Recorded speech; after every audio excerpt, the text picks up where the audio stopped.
Hello नमस्कार दोस्तों, स्वागत करता हूं आपका मेरे YouTube channel Rohit Kumar study for job में। दोस्तों, आज की इस वीडियो में मैं आपको महत्वपूर्ण अनुच्छेद कराने वाला हूं। जो सारे के सारे जो भी मैं अनुच्छेद कराऊंगा वो किसी न किसी एग्ज़ाम में आए हुए होंगे। मैंने ऑफिशियल आंसर की ली हुई है। ऑफिशियल आंसर की से मैं सारे अनुच्छेद आपको कराने वाला हूँ। और ग्रुप डी के लिए ये बहुत इम्पोर्टेंट है। रेलवे के हर एग्ज़ाम में 2 से 3 आर्टिकल पूछ रहा है, अनुच्छेद पूछ रहा है। तो उन सभी में यहीं से क्वेश्चन बनेंगे। आप इस वीडियो को अंत तक देखने के बाद ये बात खुद बोलेंगे, ठीक है। तो चलिए वीडियो को शुरू करते हैं। और जितने भी दोस्तों महत्वपूर्ण अनुच्छेद होते हैं वो सभी मैंने इस वीडियो में कवर करने की कोशिश की है। इसके अलावा भी कुछ अनुच्छेद रह जाते हैं, उनको भी मैं आगे वीडियो में कवर कराऊंगा। तो चलिए दोस्तों वीडियो को स्टार्ट करते हैं। देखिए, सबसे पहला क्वेश्चन आपके सामने है, अनुच्छेद 239 डैश से संबंधित है। अनुच्छेद 239 किससे संबंधित है? 4 ऑप्शन है यहाँ पर। आंसर की जो है ये ऑफिशियल आंसर की है। ऑफिशियल आंसर की में आंसर दिया हुआ है, राष्ट्रपति द्वारा केंद्र शासित प्रदेश के प्रशासन। देखिए, आप इस बात को जानते होंगे कि राष्ट्रपति जो होता है वो केंद्र शासित प्रदेश का मुखिया होता है। केंद्र शासित प्रदेश का मुखिया कौन होता है? तो राष्ट्रपति होता है, ठीक है। और राष्ट्रपति ही जो केंद्र शासित प्रदेशों को चलाता है ना, उनके प्रशासन को चलाता है, वो आर्टिकल 239 के तहत चलाता है। किस आर्टिकल के तहत? 239, यानी ये शक्ति मिली हुई है राष्ट्रपति को आर्टिकल 239 में, ठीक है। चलिए नेक्स्ट क्वेश्चन देखते हैं। नेक्स्ट क्वेश्चन है, भारतीय संविधान का अनुच्छेद 352 डैश से संबंधित है। देखिए, 352 जो है वो आता है आपके राष्ट्रीय आपातकाल से संबंधित। राष्ट्रीय आपातकाल भारत में 3 बार लग चुका है अब तक, ठीक है। राज्य आपातकाल होता है 356 आर्टिकल के अंतर्गत। 356 आर्टिकल के अंतर्गत राज्य आपातकाल। इसके बाद में उच्चतम न्यायालय है, और यहाँ पर है ये केंद्र राज्य संबंध।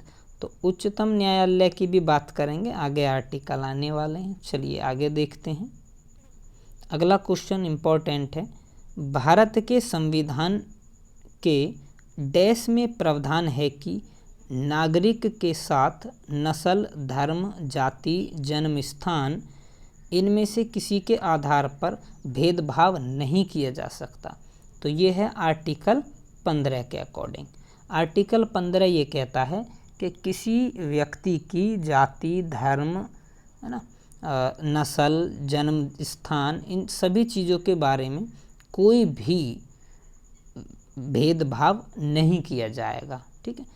16 आर्टिकल क्या कहता है? 16 कहता है नौकरियों में समान अवसर प्रदान करना, ठीक है, यानी नियोजन में समान अवसर प्रदान करना, आर्टिकल 16 है। आर्टिकल 19 में कई बातें लिखी हुई हैं। प्रेस की स्वतंत्रता भी इसी में है, और आप कह सकते हैं कि आर्टिकल 19 अभिव्यक्ति की स्वतंत्रता, ठीक है, अभिव्यक्ति की स्वतंत्रता भी आर्टिकल 19 में ही है। इस कलर को थोड़ा सा डार्क ले लेते हैं, ये ज़्यादा मुझे लग रहा है चमक रहा है, तो मैं ये कलर ले लेता हूँ। यही है ये तो, इसके अलावा और कोई सा कलर, ठीक है, ये येलो ठीक है। चलिए, इसके बाद ये जो आर्टिकल 17 है, आर्टिकल 17 आपसे कहता है कि भाई अस्पृश्यताओं का अंत, यानी छुआछूत जो होती है उनका अंत, अस्पृश्यताओं का अंत। बात समझ गए आप? आर्टिकल 17 कहता है। नेक्स्ट क्वेश्चन देखेंगे। नेक्स्ट है, उच्च न्यायालय रिट जारी करने की शक्ति डैश के अंतर्गत उल्लेख है। उच्च न्यायालय को जो रिट जारी करने की शक्ति है वो आर्टिकल 226 के तहत है। उच्च न्यायालय रिट करता है आर्टिकल 226 के तहत, और जो सुप्रीम कोर्ट है, सर्वोच्च न्यायालय है, ये करता है आर्टिकल 32 के तहत। आर्टिकल 32 के तहत रिट जारी करता है। रिट के 2 ही क्वेश्चन हैं, दोनों इम्पोर्टेंट हैं। सुप्रीम कोर्ट जारी करेगा आर्टिकल 32 के अकॉर्डिंग, जबकि उच्च न्यायालय जारी करेगा आर्टिकल 226 के अकॉर्डिंग। चलिए नेक्स्ट क्वेश्चन समझते हैं। भारतीय संविधान में संशोधन करने की संसद की शक्ति डैश में वर्णित है। देखिए संशोधन करने की जो शक्ति है वो होती है 368 में, 368 में। और ये आर्टिकल का शायद भाग इसका 20 है, 20वें भाग में ये आता है 368। यहीं पर 352 अभी थोड़ी देर पहले हमने देखा, ये राष्ट्रीय आपातकाल के लिए जाना जाता है।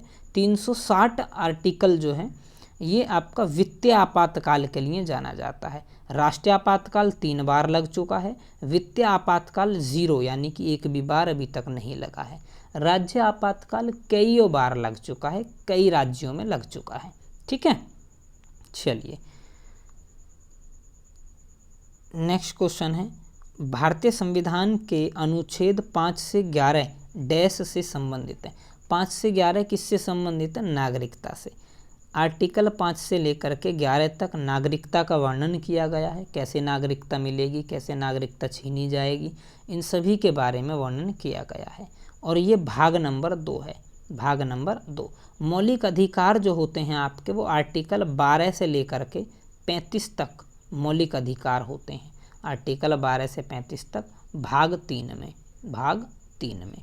ठीक है, मौलिक कर्तव्य की बात करें भाग 4A, भाग 4A और आर्टिकल 51A। ठीक है, आर्टिकल 51A इसमें मौलिक कर्तव्य हैं। चलिए नेक्स्ट देखते हैं। भारतीय संविधान का कौन सा अनुच्छेद संघ राज्य क्षेत्रों के लिए उच्च न्यायालय से संबंधित है? संघ राज्य क्षेत्रों के लिए उच्च न्यायालय से संबंधित, देखिए यहाँ पर आपको थोड़ी सी कन्फ्यूजन हो सकती है। एक आर्टिकल है, आर्टिकल कौन सा है? 214 है, आर्टिकल 214। आर्टिकल 214 जो होता है ये उच्च न्यायालय के लिए देता है कि भाई सभी राज्यों का, प्रत्येक राज्य का एक उच्च न्यायालय होगा या उसका गठन होगा। ऐसे ही जो आर्टिकल 241 है ये भी आपका राज्य क्षेत्रों के लिए उच्च न्यायालय से संबंधित है, लगभग इसी के जैसा वर्णन ये भी कर रहा होता है। ठीक है, इसके अलावा एक है आर्टिकल 124, आर्टिकल 124। आर्टिकल 124 के अकॉर्डिंग सुप्रीम कोर्ट का प्रावधान है। ठीक है, कि भारत का एक सुप्रीम कोर्ट होगा, आर्टिकल 224 के अकॉर्डिंग है। चलिए नेक्स्ट क्वेश्चन समझते हैं। भारतीय संविधान का अनुच्छेद 315, 315 यूपीएससी और एसपीएससी से की स्थापना से संबंधित है, यानी जो पब्लिक सर्विस कमीशन वो है ना आयोग, उससे रिलेटेड है ये UPSC, union public service commission. ठीक है, और स्टेट पब्लिक सर्विस कमीशन, इन्हीं आयोगों से रिलेटेड है आपका आर्टिकल 315। ठीक है, ये दोनों जो संस्थाएं हैं ये संवैधानिक निकाय हैं। ये क्वेश्चन भी पूछा जाता है कि निम्न में से कौन सी संस्था संवैधानिक निकाय है? तो संवैधानिक निकाय यूपीएससी और एसपीएससी हैं, एसएससी को मत बता देना। ठीक है, चलिए अगला क्वेश्चन।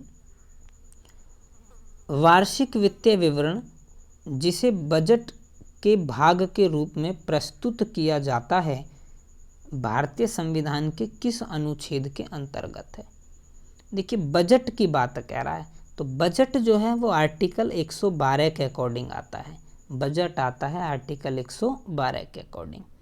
नेक्स्ट देखेंगे, भारतीय संविधान का कौन सा अनुच्छेद राष्ट्रीय महत्व स्मारकों, स्थानों और वस्तुओं के संरक्षण के लिए है? देखिए जो हमारे राष्ट्र की जो ऐसी चीज़ें हैं जिनकी हमें सुरक्षा करनी चाहिए उनके बारे में जो आर्टिकल, जैसे आप ताजमहल देखते हैं ना, तो ताजमहल की हमें सुरक्षा करनी चाहिए। ताजमहल हमारा भाई